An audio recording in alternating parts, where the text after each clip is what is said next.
নতুন অবয়বে পুরীর মন্দির, জায়গাটা সম্পূর্ণ পাল্টে দেওয়া হয়েছে।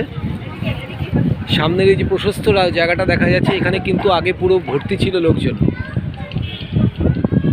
এখন পুরো চতুর্দিকের অন্তত 700 মিটার রেডিয়াস পুরো পরিষ্কার করে দেওয়া হয়েছে।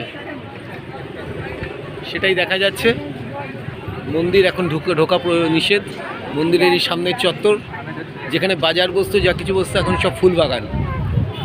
দর্শনার্থীদের জন্য এইভাবে শেড করে দেওয়া হয়েছে, যেখানে তারা হেঁটে আসতে পারবে। আস্তে আস্তে রোদ বৃষ্টিতে তাদের কোনো প্রবলেম হবে না। প্রশস্ত অঞ্চল করে দেওয়া হয়েছে, অনেক দূরে সরিয়ে দেওয়া হয়েছে কাছাকাছি দোকানগুলো। এই মুহূর্তে কাছাকাছি আর খুব কাছে বলে কিছু নেই। সামনে ফুলের বাগান,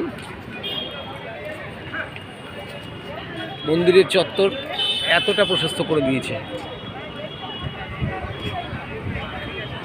ফুলের গাছ, বড় বড় টব গাছ লাগিয়ে আরও সৌন্দর্যায়ন চলছে।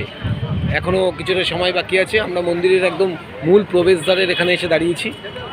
লোকজন এতটা দূর থেকেই এখন দেখছে।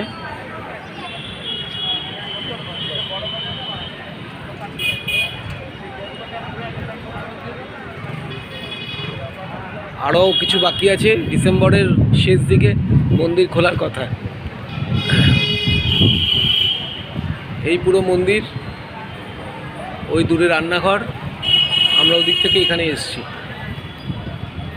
জগন্নাথের রাধা মাধবের বিগ্রহ রাখা আছে মুখটাতে। জয় জগন্নাথ।